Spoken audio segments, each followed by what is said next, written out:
পিঠা নামের কোনো বস্তুই আসলে আমি ভালো মতো বানাতে পারি না, শুধু খেতেই পারি। তবে বাচ্চারা তো আসলে মাঝে মাঝে বায়না করে যে এটা ওটা বানিয়ে দেওয়ার জন্য, বিশেষ করে মানে পাটিসাপটা পিঠাটা খুব মানে খেতে চায় আমার বাচ্চারা মাঝে মাঝে হঠাৎ।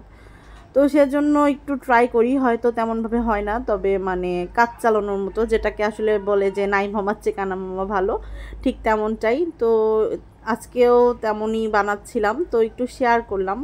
আসলে জানি যে খুব ভালো হয় না, বাট বাচ্চারা খেয়ে নেয়, তো এজন্য ওদেরকে খুশি করার জন্য আমিও একটু ট্রাই করি। আর আস্তে আস্তে আশা করি যে করতে করতেই হয়তো বা ইমপ্রুভ হয়ে যাবে, আর আমিও এক সময় হয়তো খুব ভালো পিঠা বানাতে পারবো।